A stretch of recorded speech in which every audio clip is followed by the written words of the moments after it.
Have you ever scrolled through Reddit and stumbled upon a comment that sent chills down your spine? What if I told you that somewhere in the depths of those endless threads, a killer was leaving behind breadcrumbs? Not just theories or cryptic messages, but real clues. Clues about a murder. Clues about a real person's death. Hidden in plain sight. This isn't a creepypasta or a fictional tale. This is a chilling, true story about a man who committed a heinous crime and then, unable to resist the urge to speak, turned to Reddit to share his dark secret. This is the disturbing story of the killer who left clues on Reddit. It all started in the quiet, mountainous region of British Columbia, Canada. On June 9, 2017, a young woman named Tracy Gilpin went missing. Tracy was just 26 years old. Bright, kind-hearted, with a passion for nature and hiking, she was known in her community as someone who brought warmth wherever she went. That Friday afternoon, she told her roommate that she was heading out for a short walk on a nearby forest trail. She never returned. Hours turned into days. Her phone went straight to voicemail. Her social media accounts were untouched. Search parties were organized. Volunteers, helicopters, cadaver dogs all scoured the area for any sign of her. But there was nothing. No body. No trace. No answers. Then, 3 months later, in September, something bizarre happened, not in the woods, but online. A post appeared on Reddit in a popular subreddit called r/true crime discussion.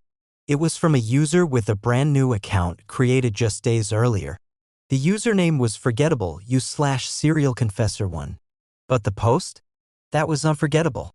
Titled, "What if someone used Reddit to confess without confessing?" The message read, "Ever think about how easy it would be to leave clues online? Like, anonymously? You could even talk about what you did without saying it. I mean, hypothetically.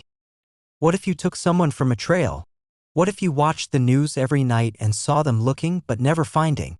Ever feel godlike? Just wondering." At first, people thought it was some edgy writing prompt or a dark attempt at fiction. The post received over 1,000 upvotes. Some joked in the comments. Others dismissed it.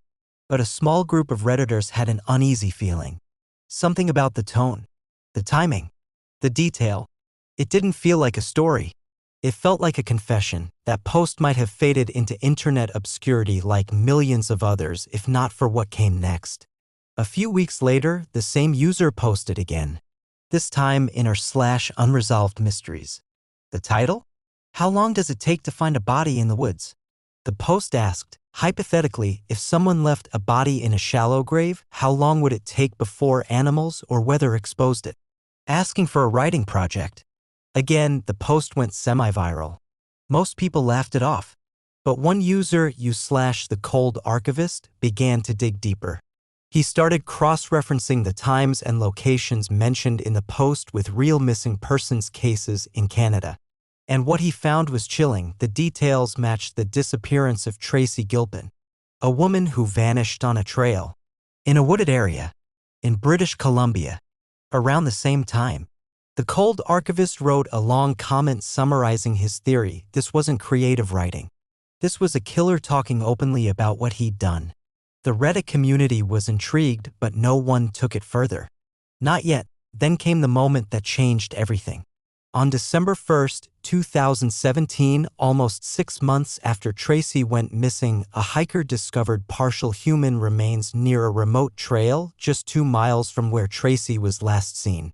The area had already been searched, but erosion and weather had uncovered what had been hidden. Dental records confirmed the identity. It was Tracy. The police held a press conference. They announced the discovery and confirmed the case was now officially a homicide investigation. They offered few details, but they made one thing clear: this was no longer just a missing person. It was a murder. That same day, Reddit exploded. Dozens of users recalled the strange posts from u/serial confessor 1. They began digging up screenshots and timelines connecting the dots. The most disturbing part? Just 1 day before Tracy's body was found, that same user posted a new message. "Sometimes you think you've buried something deep. But nature always has a way of revealing the truth." That sentence, now drenched in horrific irony, sent chills through the community. What had once been dismissed as a creepy writing prompt was now viewed as evidence. The timing was too perfect, the location too accurate, and the details too specific. The online sleuths quickly mobilized. Some users messaged moderators. Others contacted the British Columbia police, sharing everything they had. Eventually, the story reached the media. News outlets picked it up, running headlines like, "Did a killer confess on Reddit?" and "Online clues lead to break-in murder case." Pressure mounted on law enforcement to investigate the Reddit angle seriously.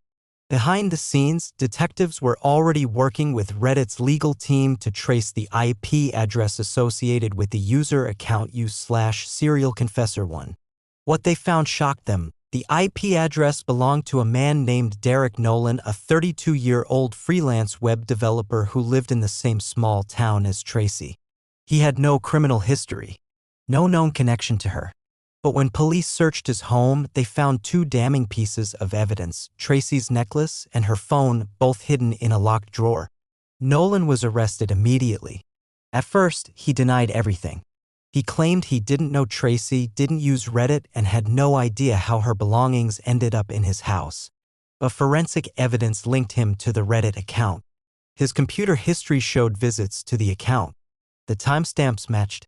And when investigators searched his laptop, they found draft posts, unedited versions of the Reddit messages he'd published. Faced with overwhelming evidence, Nolan broke down during his second interrogation. He admitted to following Tracy on the trail that day. He said it started as an impulse. He never planned to kill her. But when she resisted him, he panicked. He claimed it was a mistake. A horrible, irreversible mistake. But what disturbed investigators the most was what he said next. He told them he couldn't resist writing about it online. That he felt invincible because no one could trace the words back to him. Reddit, he said, gave him a place to confess without facing consequences. It was like being God, he said, watching them search while I sat back and typed. In January 2018, Derek Nolan was formally charged with first-degree murder and unlawful disposal of a body. At his trial later that year, prosecutors presented his Reddit posts as key evidence. They hired a forensic linguist who testified that the writing style in the posts matched Nolan's emails and private journal entries exactly. They showed the jury screenshots of the comments, the timestamps, and the eerie phrasing. The defense argued that Nolan was a dark fiction writer who got caught in an unfortunate coincidence. But the jury didn't believe it. The evidence was overwhelming. In just 6 hours of deliberation, they returned a verdict: guilty on all counts. Nolan was sentenced to life in prison without the possibility of parole. The case sent shockwaves across both the legal world and the online community. For the first time, a Reddit thread had helped expose a real-life killer. Reddit responded by increasing moderation on true crime and mystery subreddits. New rules were implemented, making it harder for users to post hypothetical confessions without raising red flags. Still, the case left a haunting legacy. People began to ask, how many others are out there? How many anonymous users are hiding behind usernames sharing their crimes under the guise of fiction? Are there other killers lurking in threads, leaving clues just for the thrill? To this day, Redditors still visit archived copies of the posts by /serialconfessor1. They read the words again and again, trying to understand the mind of a killer who used the internet as a diary. Tracy Gilpin's family later spoke to the press, thanking the online community for their role in helping crack the case. He thought he was smarter than everyone, her sister said. He thought no one would ever know. But in the end, he couldn't stay quiet. And that was his mistake. This case is more than just a crime story. It's a reflection of how the digital world can be both a tool for justice and a playground for the disturbed. It shows us that sometimes the line between reality and fiction isn't blurry, it's completely invisible. In an age of anonymity, anyone can be anyone. And even the most innocent-looking post might be something far more sinister. So next time you scroll through Reddit, remember this: the killer you're reading about might not be in the news. He might be in the comments. Watching. Writing. Waiting. Thanks for reading. If this story chilled you as much as it did us, don't forget to share it and always stay aware online. The internet may seem like a safe place to speak freely, but sometimes it's where the darkest truths come to light.